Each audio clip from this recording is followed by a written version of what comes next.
Where the hell have I been? I'll get into that towards the end of the video. I have my 2025 resolutions. Don't want to call them New Year resolutions because want them to last all 2025. Second is in goals, they should be measurable. So most the resolutions or goals I have really is what they are. I try to have some way to measure it. First, I've been making YouTube videos on this channel about 2 years, maybe a tiny bit more. Uh, got more serious about it 2 years ago. I've been all over the place with my videos, which is fine, but I want to hone into the same format weekly. Maybe one or two videos a week. So really, the first is 1 to 2 consistent format videos a week. If I did two, they'd be different formats. I like going over the social media posts because I think that hits the heart of our hobby, and I think a highlight of mine or one of my strengths is going through charts, looking at pop counts, looking at prices, something I enjoy the most. And I think over the couple years, the roller coaster of YouTube content and responding instead of doing my own thing, I want to focus on doing my own thing. Number two, I want at the end of 2025, this video I haven't posted in a month. This video will get 100 views at best. So if you're watching, thank you for being one of the supporters. It's been fun to share my thoughts on the channel, but by the end of 2025, and it's been fun having, your comments and responding and seeing what you feel about things. I'd like 1,000 views per video. By the end of 2025, I'm measuring it at, hey, I had success, I was consistent, and now I'm averaging close to 1,000 views a video. That would feel strong. Number three, I'd like to get my first video sponsor on YouTube. I make most of us posting here make almost, if you're a smaller channel, you don't make any money on this. And I probably wouldn't make a ton of money with the sponsor, but it'd be a step in the right direction if I'm putting hours into this. I'd like to see a little bit of a return. Number four, I've been working on a website. I have winter break. I just got back from my sister's. The 9-hour drive there Monday. I drove back 9 hours Thursday. Today is Friday. And the rest of the break, I'd like to put some hours into it. I'd like to get it live in January. That's my fourth resolution here. All these are card based. The back half, not so much card based. I'd also like to update the site once a week. It'll make more sense if you see it. I want to make that a separate video, a separate time. I want to announce it when I can actually have it live and people go to it. But I'd like to update it, add info once a week. Number five, I want to sell some of my cards, a lot of my cards. The bigger one, I have a select dozen that would sell for, I don't know, $5,000-6,000. But in 2025, I'd like, in the first quarter, really, I'd like to sell between $5,000 to $10,000 worth of my cards. It's a mess. It's too much. It's overwhelming. I have, and I'm not. I want number six is I'd like to upgrade to the autograph version. So, for instance, one of the cards I'd sell is the Kareem Rookie. Well, I'd really like to upgrade in 2025 to the autograph Kareem Rookie. The Magic Bird, Dr. J. I'd really like to upgrade to the auto version. That'd be something. I like to spot. I wanted to make sure this thing was still green. This mic. I always thought the Magic Bird Dr. J car was undervalued. About two of them around 350, 400. At the peak, they were a couple grand. Right now, they're closer to a grand or a little less in a 7.5. In my case, right now, I believe the auto version is between 2,000 to 3,000, maybe 4,000 if you got to. The regular card there's plenty of. I think the pop count's over 10,000. The PSA 10, very few, so it's worth some money. But overall, the autograph, triple autograph, there's less than 1,000. I think it'll stay that way.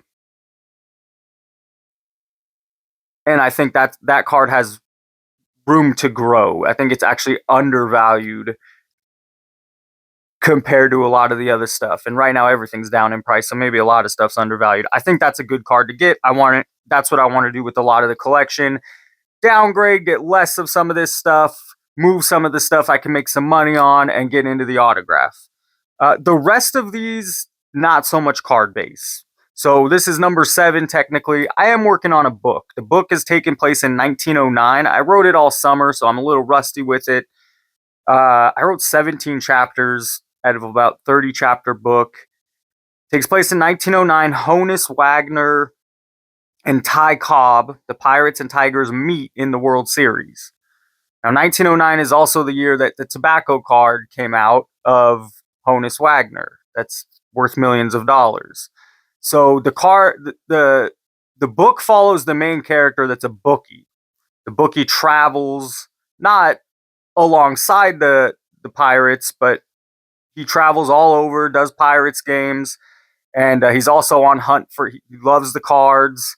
So the cards are a backstory and just what the shenanigans does the bookie. He meets another character he takes along with him, alongside him to make some more money towards the World Series, and just a lot. Very interesting times back in 1909. Betting was just a part of the game. Players had bets on the game. They were betting on themselves. You could take bets in the stands. So betting is nothing new. We're all worried about gambling and betting. People lost money at horse tracks long before the internet. So while it's a problem and it's unfortunate, sports cards has moved that way. It really is. There's a comparison to comic books. Comic books didn't move that way. I'm not saying they're dying, but the price has also fallen on some of these things that went super high. They're not as, grading's not as big of a deal or didn't catch on as much in comics. So we could be looking at sports card just dying or being to the niche few rather than this boom because of the gambling. Anyways, another story. Number 7 is finish that damn book. Probably over the summer. I get 2 months off as a teacher, and I could really dive in. So thinking I can write chapters over the school year is really tough, but I'm 17 deep. It's fun. It's fun. Number 8, get a passport. I don't have a passport. I'm flirting with going to Mexico, whether it's over summer or at some point, but got to get a passport first. Number 9, meet a girl. The way I have this sketched out is at least go on 4 dates with 4 different chicks. If it doesn't work with the first, maybe I end there. That'd be great. And if not, Mexico, don't judge me, but yeah, great place to meet women.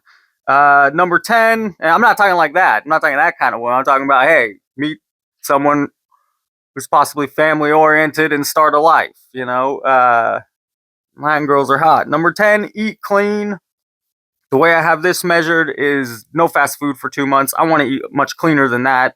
Smoothies, soups, things that don't cause inflammation. When I was, tell a story, go a little too deep if you're still watching, then you'll learn a little bit about.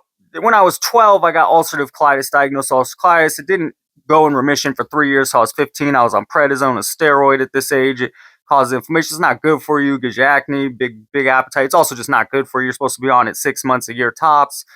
So I decided at 15 I'm gonna have surgery. At 16, I had my colon removed. There was a whole problem. They didn't realize there was a problem. Whole long story. 6 months in the hospital. I guess that's not true. 2 months in the hospital. Then they're able to operate again. They put an ileostomy bag. I'm 16. 6 months with the bag living. I was then able to have another surgery to recover, take the bag down, blah, blah, blah. And 25 years later, I'm semi-healthy. Inflammation, certain foods really do bother my stomach. So eating clean is more important for me than a lot, but it's really important for everyone. And number 11, this kind of ties in. I boxed or trained for 7+ years in my late 20s and 30s. And I even got my amateur card to have an amateur fight, and got it at the end of 2019. I was also getting my master's at UNLV. I also started my career as a teacher. And then in 2020, I was, okay, summer 2020, I'll have 2 months off as a teacher. I will go hard, train up until then and have my amateur fight in 2020. Well, COVID hit, so I didn't have my amateur fight in 2020. And then I didn't put it to bed, but I kind of lost touch that year with my trainer and some other things. And so 2021 came around. I don't even know if there was amateur fights that summer yet. It was still kind of crazy here in Vegas or other places. By 2022, amateur fights were up and running. In summer of 2023, I used a massage gun under my left arm right here. The brachial plexus, I have a bunch of nerves here. And I literally hit a nerve and my arm froze, and I basically paralyzed this hand and arm. I ended up getting cold shoulder or frozen shoulder, so I couldn't move my shoulder. Here we are a year and a half later. I'm getting there. This finger is still bothering me, but the doctor said it could take 2.5 years because the nerve's here.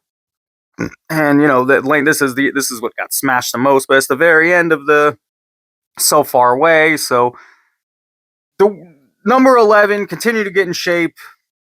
I'd like to spar in 2025, at least get back in the ring and spar, see how it feels, how it goes. I've been in the boxing gym for the past 8 weeks. So I guess one reason I haven't been posting or as gung-ho with the card channel is because I'm kind of putting quite a bit into that and thinking, hey, the end game is possibly have that amateur fight. I'm 39 years old. I'll also be 40 in 2025 in the summer, August. So I don't know, but being back, I do want to at least see how sparring feels. I'm still months away getting cardio back, my legs back, my hands not all the way back. I can put on a glove. I use it with this.